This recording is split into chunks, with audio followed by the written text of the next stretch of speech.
Accueillir ses émotions. Alors,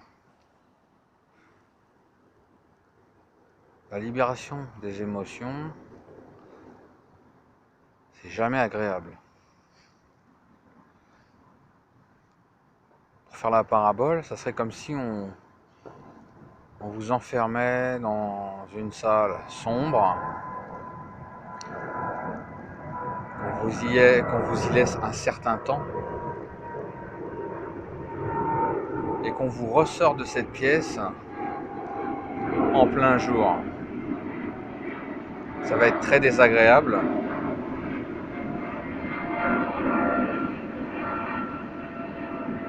Pour les émotions qui sont enfouies en nous, quand elles se libèrent, eh bien, c'est la même chose.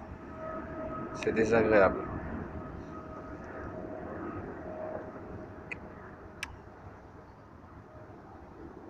Celui qui enferme nos émotions, c'est notre mental.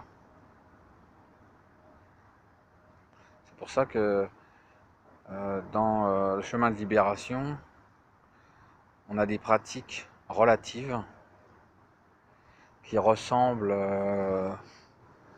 à Ho'oponopono, dans le sens où on va façonner ce mental pour qu'il devienne bienveillant.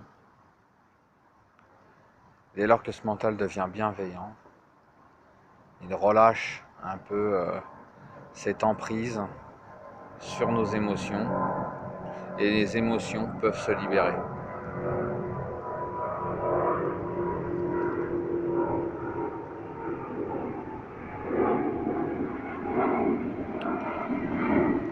Donc la pratique d'Ho'oponopono, elle est très intéressante puisqu'elle elle contourne eh bien, la majeure partie des pratiques bienveillantes, telles que le je t'aime, qui se réfère à l'amour, le merci, qui se réfère à la gratitude, le pardon, qui se réfère eh bien, au regret, le fait d'être désolé,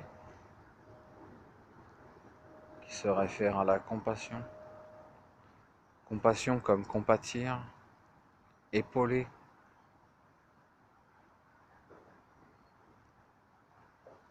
J'entends parfois dire que le regret est négatif, être désolé est négatif, mais dans le fond, c'est toujours, c'est toujours l'orientation, le sens qu'on donne à ces mots. Si ces mots, eh bien, leur but, eh bien, c'est d'ouvrir notre cœur, eh bien, il n'y a rien de négatif dedans. Si le regret se transforme en lamentation, si la compassion se transforme en victimisation, si l'amour se transforme en attachement, le fait d'avoir peur de manquer, eh bien, dans ce cas-là, on ne pourra pas parler de pratique, mais plutôt d'emprise personnelle. Parce que finalement, nous sommes très esclaves de nous-mêmes. Comme je disais une fois à une personne, si tu n'es pas capable de t'arrêter de temps en temps, de ne rien faire, de te poser, si tu n'es pas capable de ça, eh bien c'est que tu es un esclave.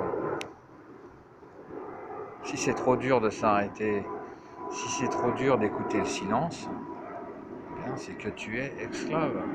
Puisque le rien faire, le silence, c'est justement ce qui permet à tout de se manifester. Donc, c'est la grande porte ouverte, c'est ce que l'on appelle la liberté. La liberté, c'est quand tout peut se mouvoir en fait en nous. Quand tout peut se mouvoir, il y a une non-résistance. Donc on est libre.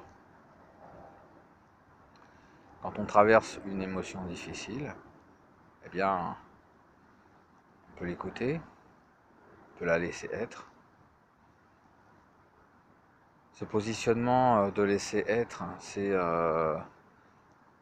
une pratique de don, c'est-à-dire qu'on offre ses difficultés. À un moment donné, on pose les armes.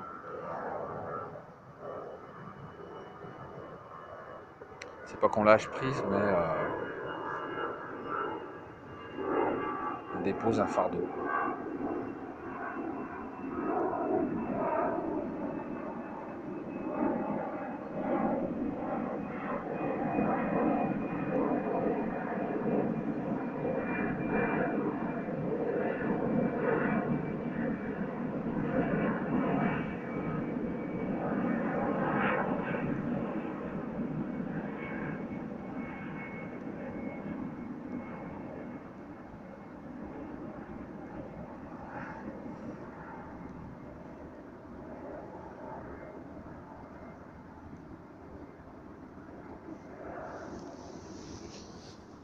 Allez, à bientôt.